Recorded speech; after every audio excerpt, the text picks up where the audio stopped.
पूरे गोमती की सैर करें तो उन्हें अंदाजा लग जाएगा कि कितना मीथेन है उसके अंदर, कितनी बदबू है उसके अंदर। ये भारतीय जनता पार्टी को कोई अच्छा काम पसंद नहीं है, हर अच्छा काम ये खराब कर देते हैं। और इसीलिए क्योंकि ये देश का सबसे अच्छा रिवर फ्रंट था, इसको खराब करने का काम अगर किसी ने किया है तो भारतीय जनता पार्टी ने। और सुनने में आया है कि फुब्बारे चोरी हो गए हैं, इस सरकार में फुब्बारे चोर भी बैठे हुए हैं। पहले त्योहार हुआ करते थे, गन्ना गन्ने की तहजीब का एक पहचान होता मगर जब त्योहार आते उससे पहले नफरत का जो बाजार खुल जाता है, कैसे देखते सर? इसीलिए आज छत्रपति शिवाजी महाराज जी का जो हम राज्याभिषेक दिवस मना रहे हैं, ये हमें रास्ता दिखा रहा है कि किस तरीके से पंथ निरपेक्ष होकर के, सबको साथ लेकर के, सबका सहयोग लेकर के, एक दूसरे का सम्मान करके, एक दूसरे के प्रति व्यवहार अच्छा रख करके कैसे हम समाज को और अपने राष्ट्र को कैसे मजबूत कर सकते हैं। इसीलिए हम सब ने मिलकर के आज संकल्प लिया है कि उनके रास्ता दिखाए हुए रास्ते पर चलने का काम करेंगे।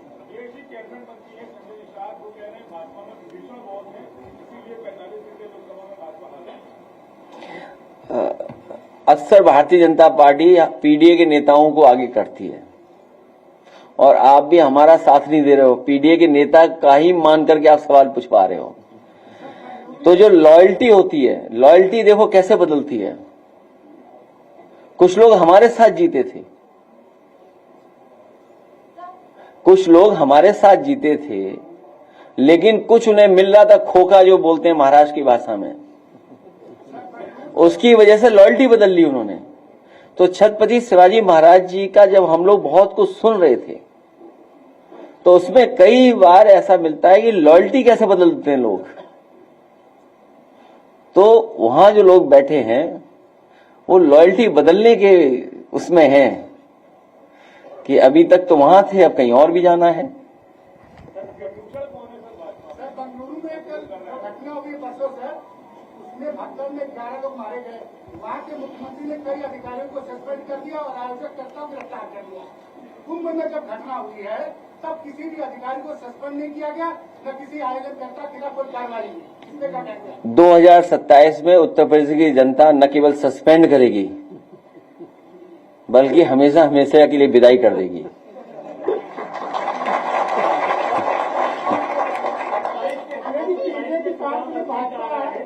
ये जो हिंदुत्व का चक्रव्यूह रचा गया है, ये पीडीए कैसे तोड़ेगा इस चक्रव्यूह को? क्या चीज? मैं बात समझ नहीं पा रहा हूँ, क्या पूछ रहे हैं? हिंदुत्व का एजेंडा, हिंदुत्व को धार देने की बात मुख्यमंत्री कर रहे हैं और ये पीडीए जो है वो 27 के चुनाव में इसको कैसे कुंद करेगा, इसको कैसे तोड़ेगा? हम लोग इसी तरह के राज्याभिषेक समारोह करा करेंगे, उससे बहुत सारी जानकारी समाज को मिल जाएगी।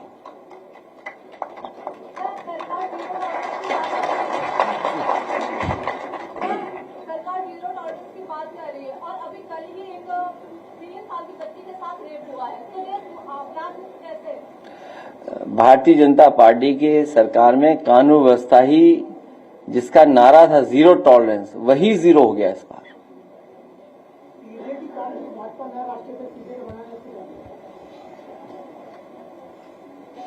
आत्मा कैसे बदलोगे?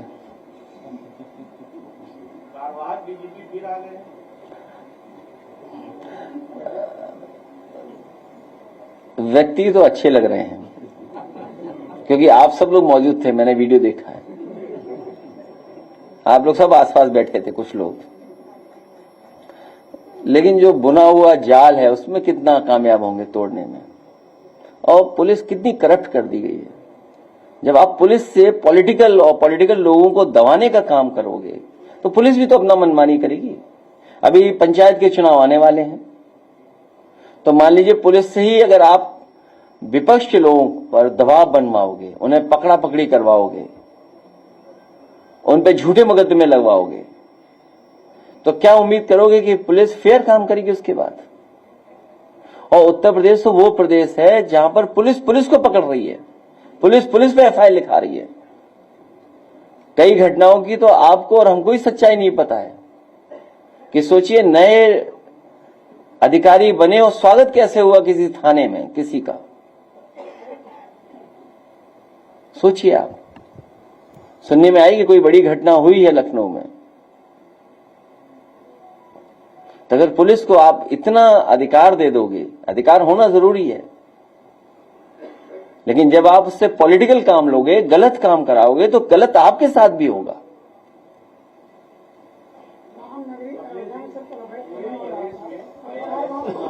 पूरे अवैध खनन चल रहा हर जगह।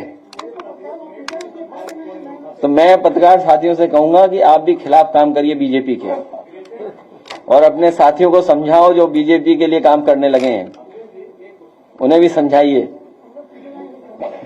नहीं, अब नहीं होगा ऐसा।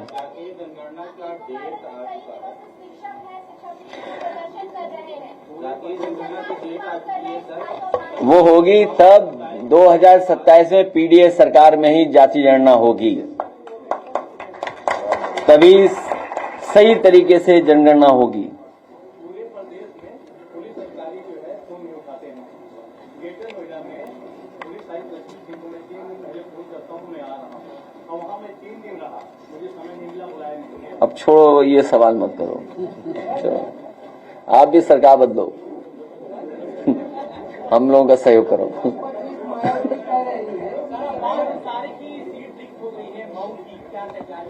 देखिए, हालांकि मैं ऐसी बात कह दूं जिससे हम पे भी, हमारे भी मुकदमे दर्ज हो जाएं।